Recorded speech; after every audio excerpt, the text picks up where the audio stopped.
quotidien, tous les jours, j'accompagne des salariés, des managers, des dirigeants dans la prise en charge de leurs problématiques individuelles et collectives autour des risques psychosociaux en entreprise. Je positionne toujours ces acteurs dans le champ de la prévention.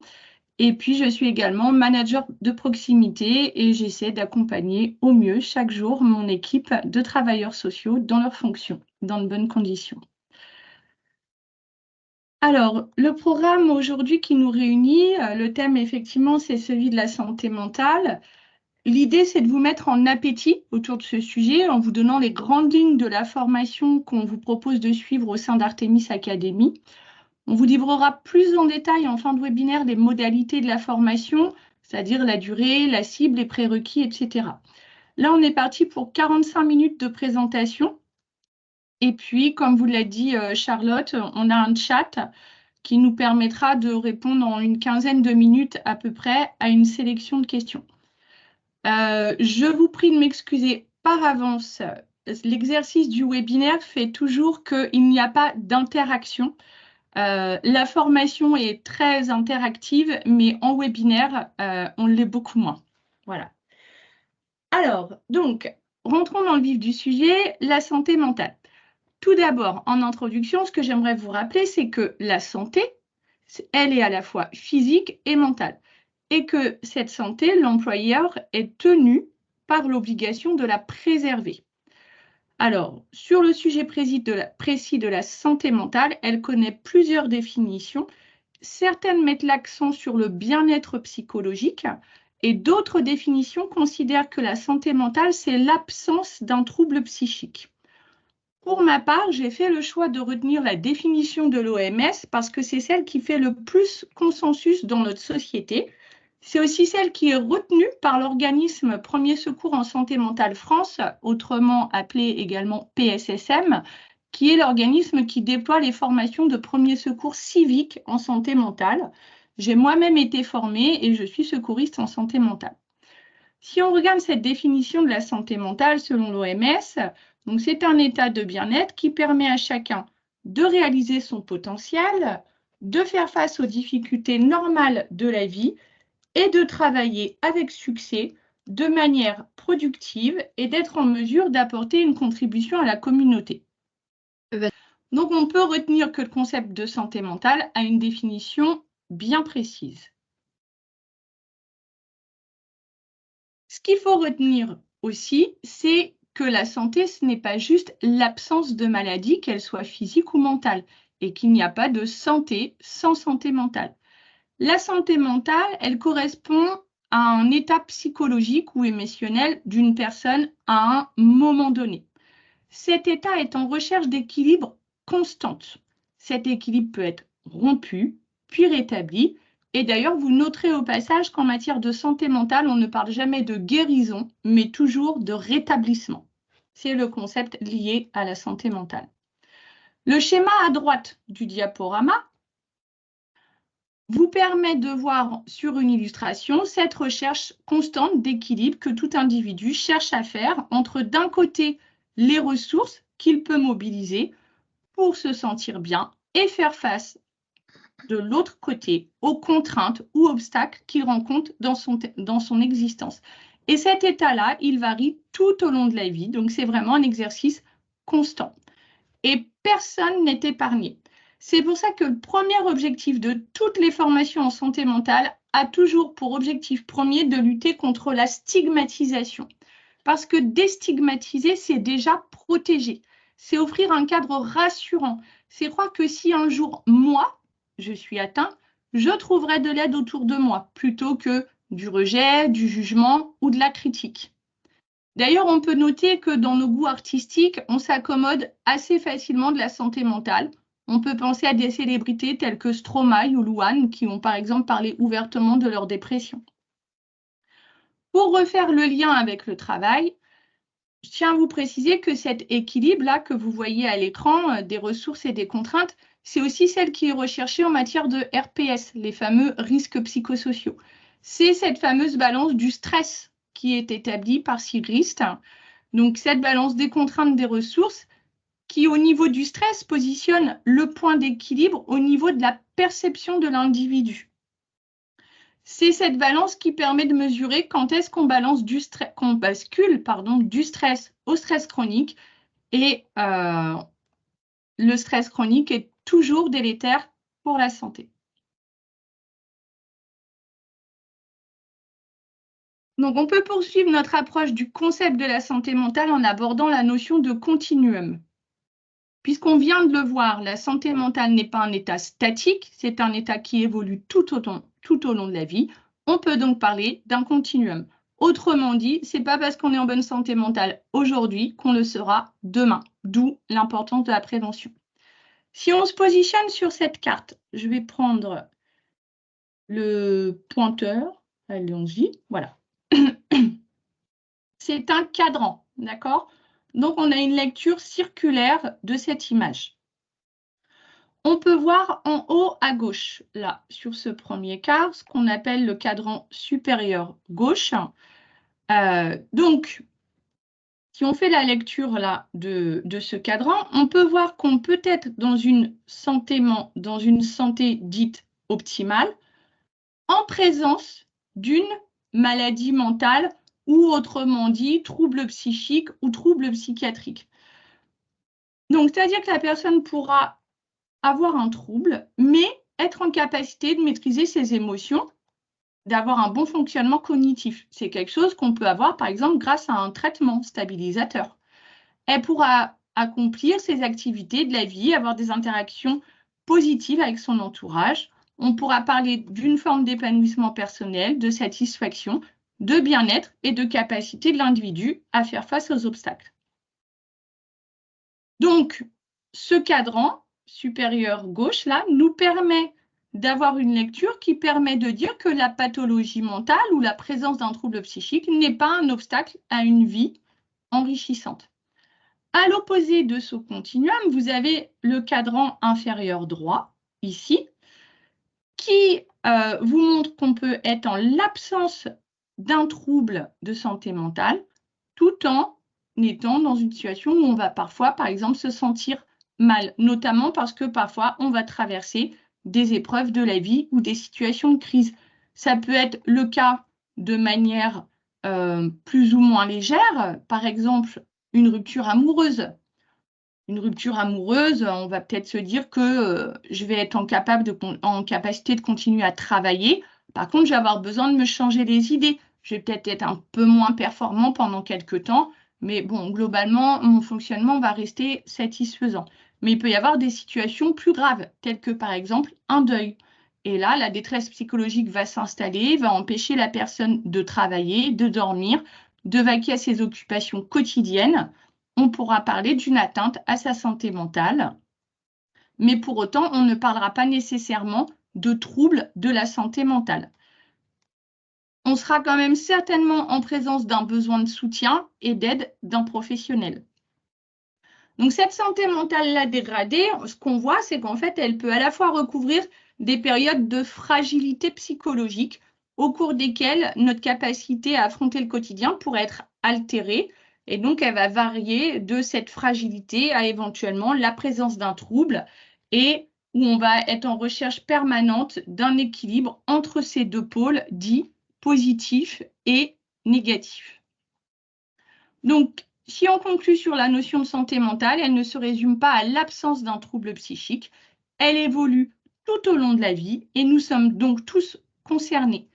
Un indicateur clé à retenir, c'est la perturbation des capacités fonctionnelles de l'individu dans l'ensemble des sphères de sa vie. Je rappelle, comme je l'ai dit, il me semble que je l'ai dit, je ne suis pas sûre, que la santé mentale se traite au même titre que les maux physiques. Il y a des traitements spécialisés qui peuvent aider les gens à retrouver une bonne qualité de vie et reprendre le sens de leur quotidien.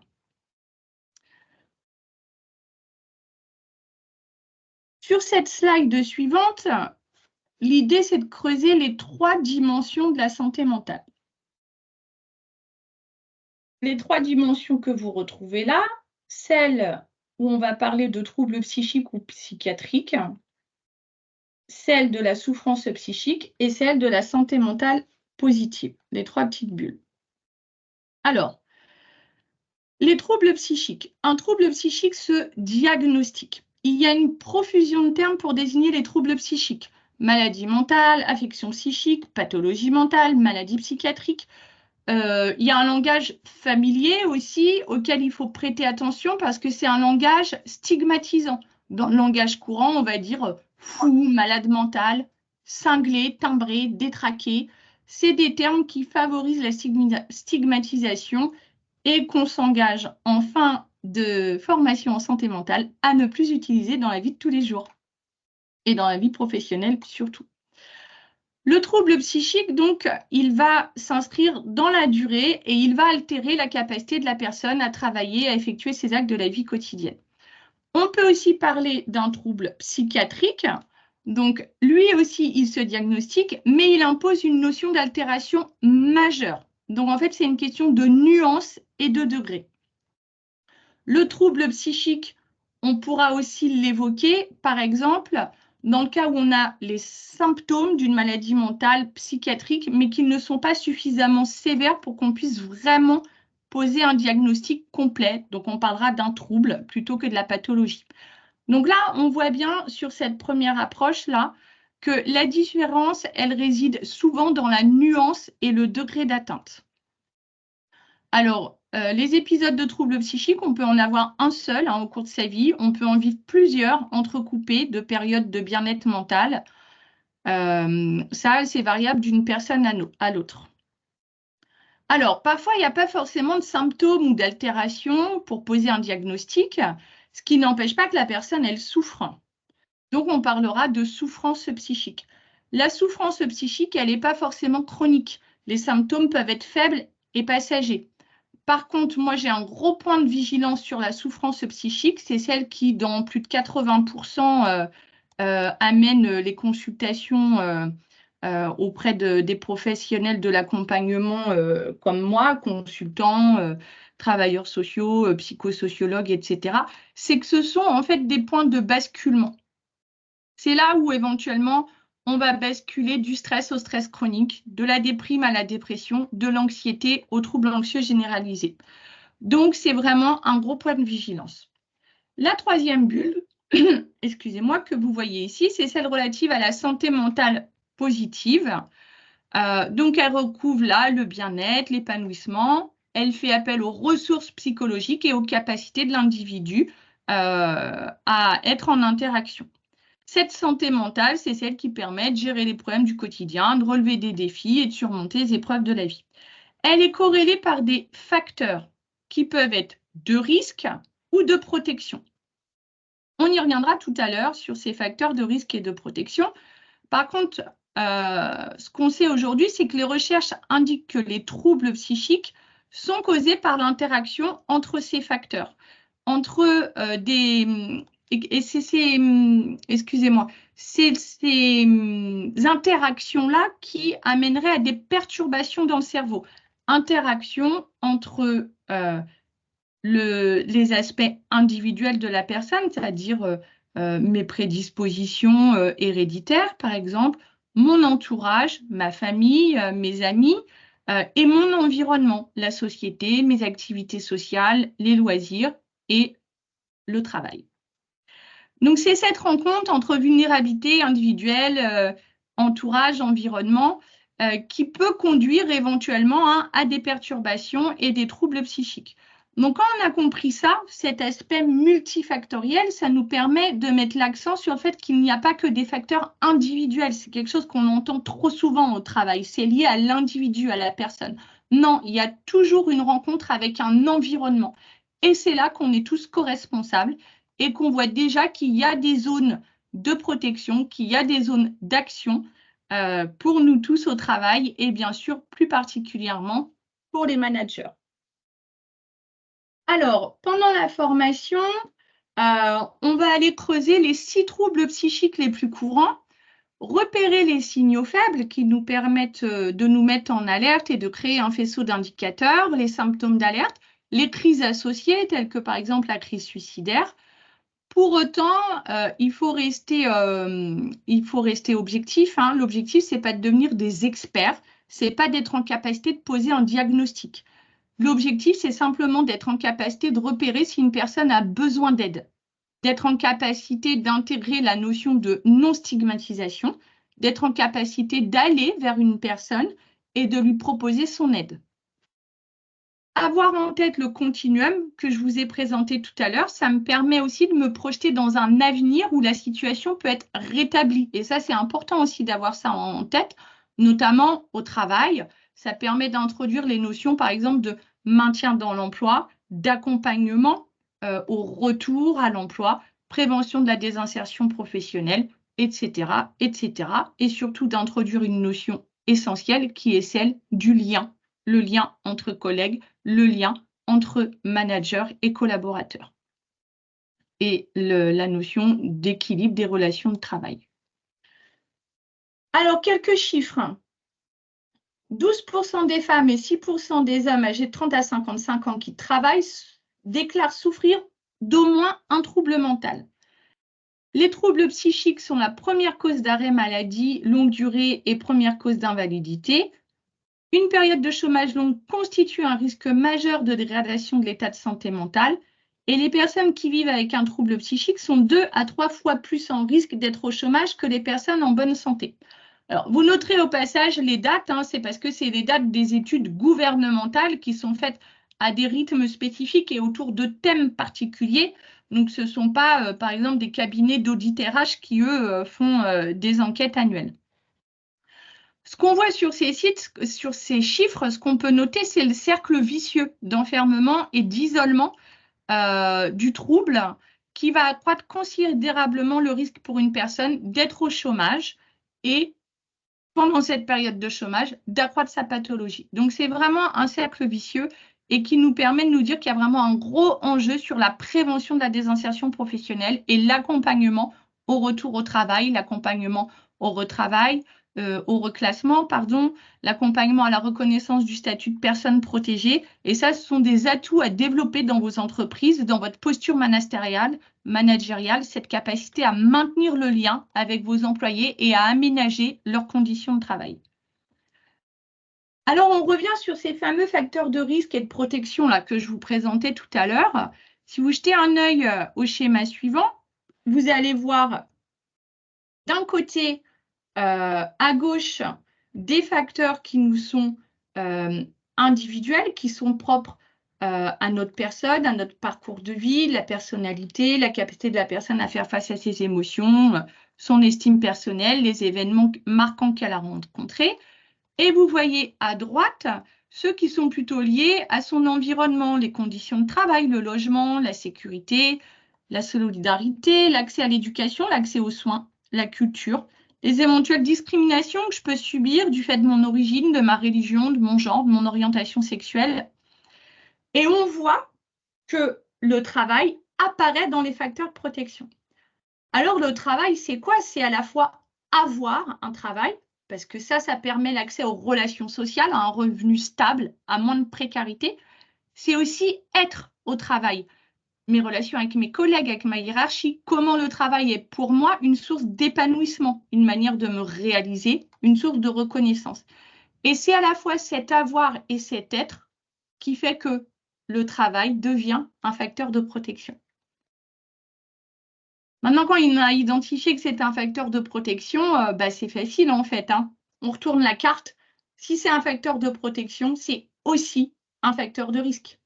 C'est le cas quand le travail fait souffrir, qu'on parle de souffrance au travail, qu'on parle de stress chronique, de burn-out. Et donc, à partir de là, il faut qu'on identifie les leviers d'action des managers pour mettre en place des organisations, des systèmes, des actions qui font que le travail reste un facteur de protection de la santé mentale. Alors, quelques signes auxquels prêter attention. Déjà, ce qu'il faut noter, c'est que c'est souvent pas facile de réaliser qu'on est dans une situation de souffrance au travail. Très souvent, ce sera une personne de notre entourage qui va s'en apercevoir la première et qui va nous alerter. Un compagnon, un enfant, les enfants ils sont extraordinaires pour ça, c'est des vraies boussoles. Donc voilà, un conjoint, un frère, une sœur, un parent. Souvent, c'est eux qui vont nous sonner la première tirette d'alarme. Oui, on peut dire ça, tirette, sonnette. Après, il y a quand même des signes auxquels on peut prêter attention et ces signes-là, plus on va se connaître et plus on va être en capacité de les repérer. Alors, ce n'est pas une liste exhaustive, hein. Ce qui est important, c'est de voir ce qui parle à chacun. Ce que j'aimerais rajouter par rapport à cette diapo, donc, qui a été établie par Minds, qui est une association suisse de promotion de la santé mentale, c'est ces propos de Marie Peset, qui est la présidente de l'association Souffrance au travail, et qui dit plus spécifiquement concernant le travail, je cite, « Il est temps d'agir si vous êtes sur le qui-vive à votre travail pour faire toujours votre mieux. Si au fil du temps, vous ne prenez plus le temps de déjeuner, vous partez de plus en plus tard le soir, le jour au travail, vous pensez, sans pouvoir vous en empêcher, aux critiques reçues sur votre travail. La nuit, vous faites des cauchemars sur le travail qui vous réveillent en sueur. Bientôt, vous n'arrivez plus à dormir. Les week-ends, vous êtes couché avec des maux de tête ou des maux de ventre. Si vous vous reconnaissez dans l'un ou plusieurs de ces signes et qu'ils sont inhabituels chez vous, trouvez une personne autour de vous de confiance à qui en parler. » Ça, c'est une citation très importante pour moi parce qu'elle me permet vraiment de mettre le focus sur le premier atout des managers qui est le lien. Le lien, c'est quoi? C'est connaître ses équipes, c'est prendre le temps de connaître ses individus, c'est dédier du temps à l'échange, à la restitution, c'est s'autoriser à restituer le contenu de ses observations. Tiens, j'ai remarqué ceci, j'ai remarqué cela, est-ce qu'on peut en parler? C'est se donner le temps et la capacité de repérer tous ces signaux faibles, d'en faire un faisceau d'indicateurs et de les intégrer à sa pratique managériale comme une démarche de care, le soin, hein. Et c'est en faire un atout, en faire sa force. Alors, vous voyez sur cette slide suivante qu'il y a plein de manières de prendre soin de notre santé mentale à notre niveau. Bon, il y a 10 conseils là sur la gauche qui ont été établis notamment, qui sont repris par l'OMS. Certains peuvent vous paraître plus opportuns que d'autres. Ça, c'est relatif à chacun, à notre personnalité, à notre histoire. C'est à vous de trouver ce qui vous parle et ce qui aide chacun à préserver le mieux sa santé mentale. Ce qui est essentiel, par contre, c'est de ne pas tomber dans le yaka. Vous savez, le fameux le yaka faucon. Voilà. Pas dire à quelqu'un, tu devrais faire ci, tu devrais faire ça. Bien sûr qu'on peut émettre des suggestions, d'autant plus que tout le monde n'est pas à l'aise avec le vécu émotionnel. Et parfois, on a besoin d'être guidé dans son exploration. Donc, les propositions peuvent être les bienvenues, mais elles ne doivent pas devenir des impératifs. Et d'ailleurs, dans le processus de rétablissement dont je vous parlais tout à l'heure, il y a une étape qui est importante, c'est que la personne soit en capacité de trouver elle-même ses propres ressources et d'instaurer elle-même ses propres routines. Donc, à partir de là, vous voyez bien que le yaka, il ne sert à rien. D'ailleurs, on est tous différents. Il y a des personnes qui vont avoir besoin, quand elles vivent une émotion négative, par exemple, de prendre la tendance inverse. L'humour, augmenter les relations sociales, sortir, voir du monde. Et il y en a d'autres, au contraire, elles vont avoir besoin de plonger dans cette émotion-là. Écouter des musiques tristes, s'isoler, voir personne, regarder des films nostalgiques, rester dans le silence. Voilà, ça, c'est relatif à chacun. Et puis, au travail, c'est pas forcément évident d'émettre des préconisations. Parfois, on pourrait se voir accusé de faire de l'ingérence. Par contre, moi, ce que je crois, c'est qu'on peut s'autoriser à partager ses observations. À partir du moment où on est factuel, on n'est pas dans le jugement et on permet d'engager le dialogue et la discussion. Et pour ça, les clés, c'est l'observation fine et l'écoute active. Un autre point de vigilance, c'est le positivisme toxique. Celui qui consiste à dire à l'autre qu'il doit absolument aller mieux, qu'il doit faire ceci, qu'il doit faire cela. Mais parfois, en fait, une personne, elle a juste besoin de savoir qu'on est là. Et en tant que manager, moi, je pense que c'est aussi important qu'on puisse impulser ça au sein de son équipe, que l'équipe, elle est là quand on traverse des moments difficiles de la vie et qu'on ne va pas être là derrière toi à te dire bon, c'est quand que ça va mieux? Bah écoute, on sait que tu traverses un moment difficile et on sait que ça ira mieux à un moment donné et en attendant, on est là pour toi. Alors, vous inquiétez pas, il ne reste plus que 3 ou 4 slides, je crois. Forcément, je vous l'avais dit en préambule, c'est un webinaire, on est 45 minutes sans parler, donc on n'a pas l'habitude forcément de ça. Donc là, on arrive sur la deuxième partie de la formation qui consiste à repositionner les risques psychosociaux dans le champ de la santé mentale. Les risques psychosociaux, ils sont définis comme un risque pour la santé physique et mentale des travailleurs. Et l'INRS nous indique que leurs causes sont à rechercher à la fois dans les conditions d'emploi, dans les facteurs liés à l'organisation du travail et aux relations du travail. Donc, ce qu'on voit ici, et puis d'ailleurs on le sait tous, hein, c'est que de mauvaises conditions de travail peuvent entraîner des problèmes de santé mentale ou aggraver des troubles psychiques existants. Les situations qui surviennent au travail et mettent en danger notre santé sont regroupées sous le terme des risques psychosociaux. Donc en fait, au travail, quand on parle de santé mentale, on parle aussi des risques psychosociaux. Les risques psychosociaux, on les définit comme tout ce qui va être violence interne, violence externe. Le stress, les conflits, le harcèlement moral, le harcèlement sexuel, le burn-out, les conflits, je l'ai dit, je crois. Donc, le travail, il peut être à l'origine de souffrances profondes. Ça peut commencer par une situation de stress qui va évoluer vers du stress chronique. Ça peut prendre la forme d'un syndrome d'épuisement professionnel qui va évoluer vers du burn-out. Et ça, c'est quelque chose qu'on verra pendant la formation. On reviendra sur ces notions-là. Bien-être, mal-être au travail, stress, stress chronique, épuisement professionnel, burn-out.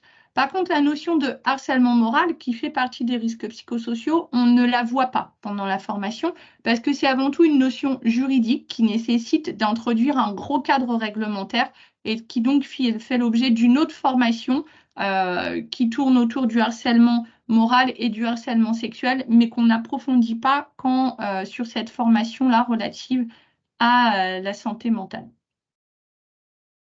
Quelques chiffres.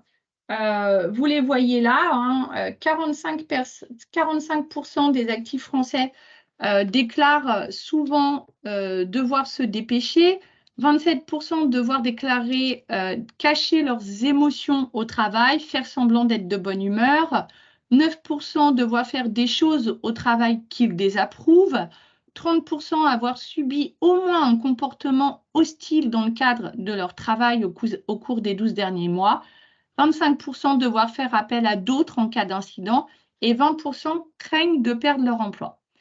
Et tout ça, c'est quoi? Eh bien, en fait, tout ça, c'est des facteurs de risque.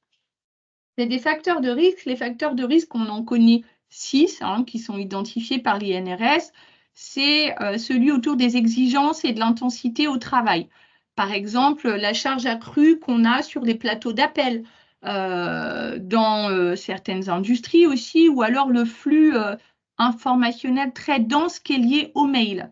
C'est aussi dans ce facteur de risque-là qu'on retrouve tout ce qui est lié à l'organisation du travail.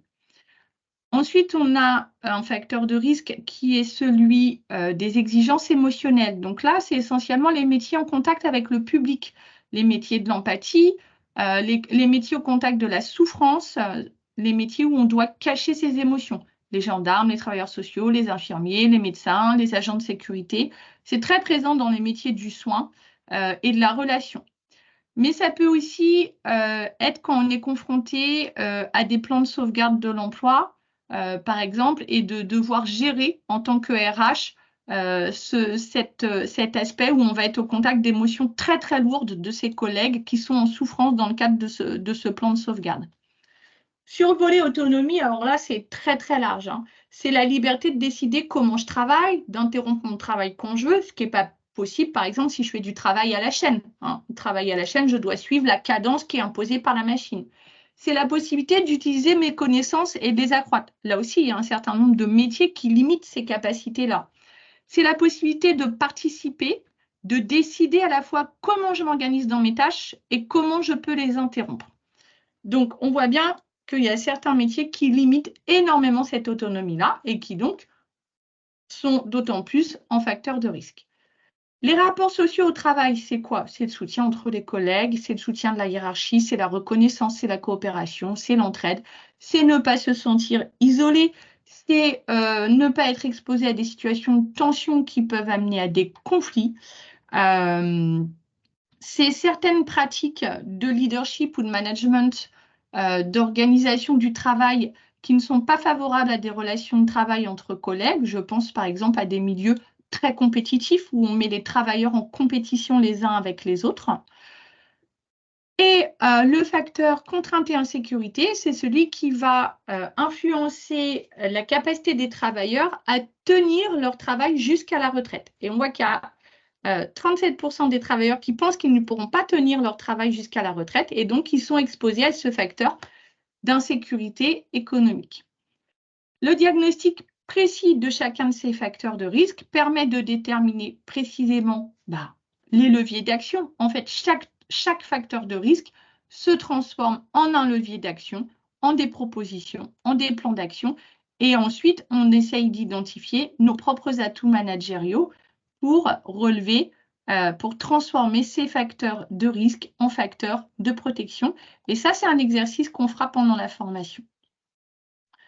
Donc, la suite de la formation, c'est quoi? C'est une étude de cas, c'est le focus sur les atouts managériaux, c'est quelques repères sur comment on peut orienter un collaborateur qui va pas bien, que ce soit en interne ou en externe.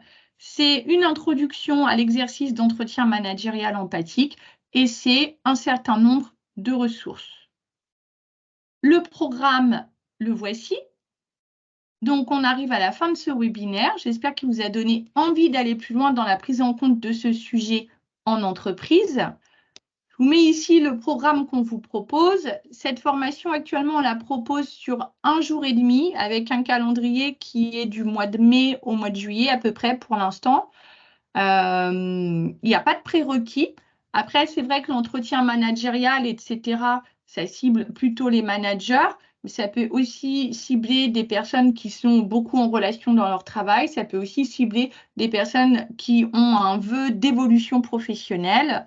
Et puis toute personne intéressée pour sa culture professionnelle actuelle ou future. Je m'étais entraînée à faire 45 minutes, j'ai fait carrément moins. Donc, j'espère que je n'ai pas parlé trop vite et que vous avez tout compris. Après, je relaisserai la parole à Charlotte. Hein. Du coup, votre contact, c'est Charlotte. Pour ma part, vous pouvez me retrouver sur Google et me laisser un petit avis si la présentation de ce webinaire vous a plu. À ce moment-là, Charlotte, je te laisse la parole avant qu'on passe à la fac, à la foire aux questions. On t'entend pas, tape à ton micro. Excusez-moi. Du coup, oui, en effet, avec Vanina, on a construit des programmes de formation concernant les risques psychosociaux et la santé mentale.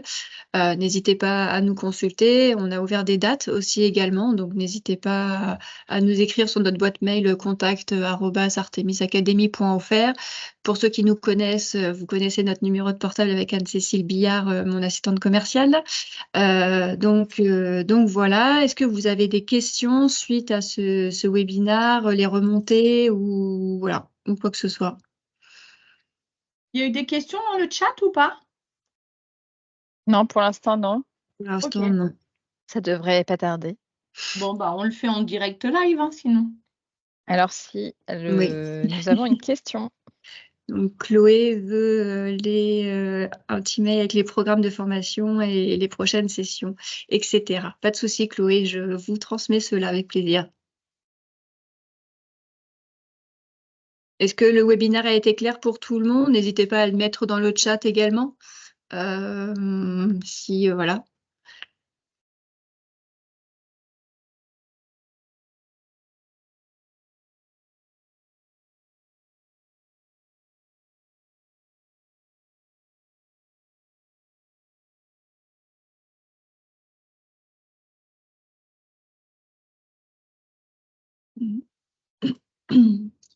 Je pense que nous avons d'autres questions qui sont en train d'être écrites dans le webinaire.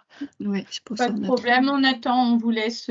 Après, on n'est pas énormément. On peut aussi, là maintenant, vous pouvez reprendre en direct. Hein, n'hésitez pas à rallumer votre micro et à prendre la parole. Le micro, on peut faire des échanges. On n'est pas justement. 180, ça va. Très clair, merci pour l'invitation. Alors, les slides, non. S'agissant d'un webinaire, j'ai demandé que le PowerPoint ne soit pas diffusé. Merci Valérie de ta disponibilité. Par Belle contre, à journée. l'issue de la formation, vous disposez du support écrit. Pas de souci, Lisa. Je vous transmets cela avec Shadia. Julia, un grand merci de votre disponibilité. On Je vous vous transmets enverra ça. le replay aussi. Hein, Oui, également. on ne l'a pas précisé, mais on le rajoutera aussi.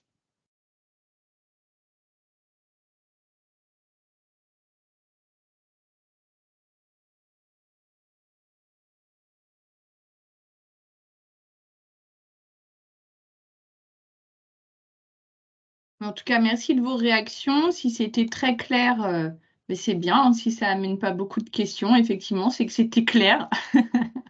Madame Lelier, merci beaucoup aussi de votre temps. Je sais qu'il est précieux. Très belle journée, à très vite.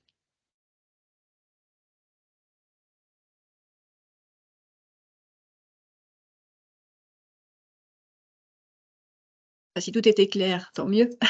Bah oui, écoute, tant mieux. Écoute.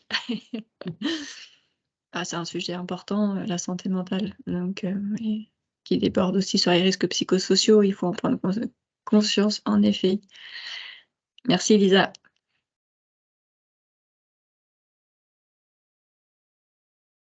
Je pense qu'on peut peut-être clôturer du coup, Oui, s'il n'y a tout à pas fait. d'autres questions.